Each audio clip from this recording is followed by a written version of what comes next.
আসসালামু আলাইকুম। আজকে আমরা আলোচনা করব গর্ভধারণের ১০ম সপ্তাহে একজন মায়ের শরীরে তার শারীরিক কি কি পরিবর্তন ঘটে আর ভ্রূণেরই বা কেমন অবস্থা থাকে। তো আপনার গর্ভের শিশু এই ১০ম সপ্তাহে এসে প্রায় ৩০ মিলিমিটার লম্বা, এবং আমরা যদি বাহ্যিক তার আকারটা আপনাকে একটা ধারণা দিই, সেটি হচ্ছে মোটামুটি একটি ছোট্ট স্ট্রবেরির সমান। আহ, এই সময় আপনার গর্ভের শিশুর হার্ট কয়েক সপ্তাহ আগে নিজে নিজে স্পন্দিত হতে শুরু করেছে। এখন সেই ছোট্ট হার্ট মিনিটে প্রায় ১৬০ বার স্পন্দিত হচ্ছে, অর্থাৎ শিশুর হার্টবিট আপনার হার্টবিটের তুলনায় প্রায় ২ গুণেরও বেশি দ্রুত গতিতে চলছে। শিশু অল্প অল্প করে নড়াচড়া করতে শুরু করেছে। আপনার শিশু এখন হালকা ঝাঁকুনি দিয়ে নড়াচড়া করতে পারে, তবে বাইরে থেকে এই নড়াচড়া এখনো বোঝা সম্ভব নয়। আল্ট্রাসোনোগ্রামের মাধ্যমে এই নড়াচড়া বোঝা যেতে পারে। তো এই সময় শিশুর মুখমণ্ডল সুগঠিত হয়, চোখের বিকাশ ঘটতে থাকে, ছোট ছোট দুধদাঁত তৈরির প্রক্রিয়া চলে, কান ও নাকের বিভিন্ন অংশ আরো বিকশিত হয়। তো প্রথম দিকে শিশুর একটা ছোট্ট লেজ থাকে, এই সপ্তাহের মধ্যে সেই লেজটাও কিন্তু মিলিয়ে যায়। শিশুর হাত পা বেশ দ্রুত বেড়ে ওঠে। আহ, এখন তার যে কনুইটা আছে হাতের বা পায়ের, সেগুলো কিন্তু ভাঁজ করতে পারে। তো হাত পা ছোট ছোট জোড়া লাগানো আঙুলগুলো এই সপ্তাহের মধ্যেই কিন্তু আলাদা হয়ে যাবে। এই ছিল শিশুর অবস্থা। এখন আমরা বলবো মায়ের কেমন অবস্থা হয়। তো ১০ম সপ্তাহে মায়ের গর্ভের আকার প্রায় একটি বড়সড় মালটার সমান হয়ে গেছে। আপনার আগের জামা কাপড়গুলো পরতে গেলে কিন্তু কিছুটা আঁটসাঁট আপনার লাগতে পারে। তো গর্ভাবস্থায় বিশেষত দাঁত ও মাড়ির যত্ন নেওয়া কিন্তু গুরুত্বপূর্ণ। মায়ের দাঁত ও মাড়ির অসুস্থতার সাথে গর্ভের শিশু সময়ের আগে প্রসব হয়ে যাওয়া এবং কম ওজনের শিশু জন্মানোর সম্পর্ক কিন্তু গবেষণায় পাওয়া গিয়েছে। তাই এই সময়ে বা এই সপ্তাহে আপনি ডেন্টিস্টের কাছে গিয়ে দাঁত ও মাড়ি পরীক্ষা করিয়ে ফেলুন, এবং এ সময় দাঁতের যত্নে বিশেষ নজর দিন। দিনে ২ বার ২ মিনিট করে ফ্লোরাইড যুক্ত টুথপেস্ট দিয়ে কিন্তু আপনাকে দাঁত ব্রাশ করলে একটা ভালো সুফল আপনি পেতে পারেন। তো এই সময় আপনাকে পর্যাপ্ত পরিমাণে ঘুমোতে হবে।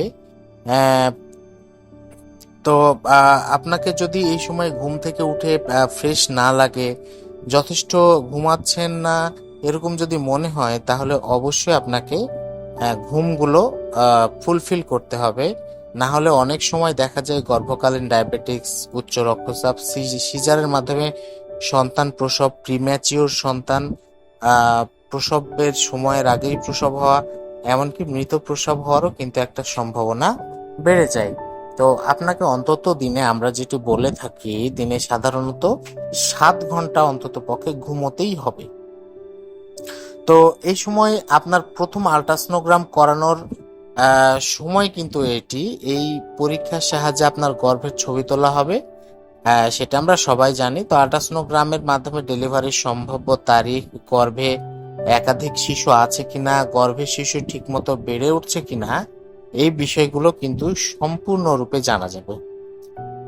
তো এই সময় আপনার শারীরিক কিছু পরিবর্তন দেখা দিতে পারে। তার মধ্যে হচ্ছে খাবারে অরুচি হতে পারে, পেট ফাঁপতে পারে।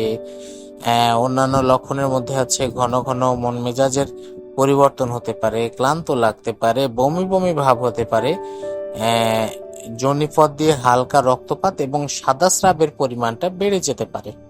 তো তলপেটে ব্যথা অনুভব হতে পারে, বুক জ্বালা পোড়া করতে পারে, বদহজম হয়, গ্যাস্ট্রিকের বা অ্যাসিডিটির সমস্যাটি বেড়ে যায়, খাবারে পরিবর্তন আসে, মুখে অদ্ভুত স্বাদ পেতে পারেন, মাথা ব্যথা, মাথা ঘোরানো, তীব্র ঘ্রাণ শক্তি, মুখে মেস্তার মতো বাদামি, ত্বক তেলতেলে হয়ে যাওয়া, চুল ঘন ও ঝলমলে হয়, এই ধরনের সিমটম গুলো কিন্তু এই সপ্তাহে দেখা যায়। অর্থাৎ গত সপ্তাহে আমরা যেটি আলোচনা করেছিলাম, ঠিক এই সপ্তাহেও কিন্তু এই ধরনের পরিবর্তনগুলো আপনি শারীরিকভাবে ফেস করতে পারেন।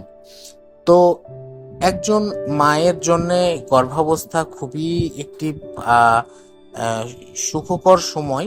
যদিও তিনি শারীরিকভাবে সেই সুখটা অনুভব করতে পারেন না, তবে মানসিকভাবে তিনি একজন সন্তান প্রসব করতে যাচ্ছেন। এটি তার কাছে একটি অনেক বড় পাওয়া।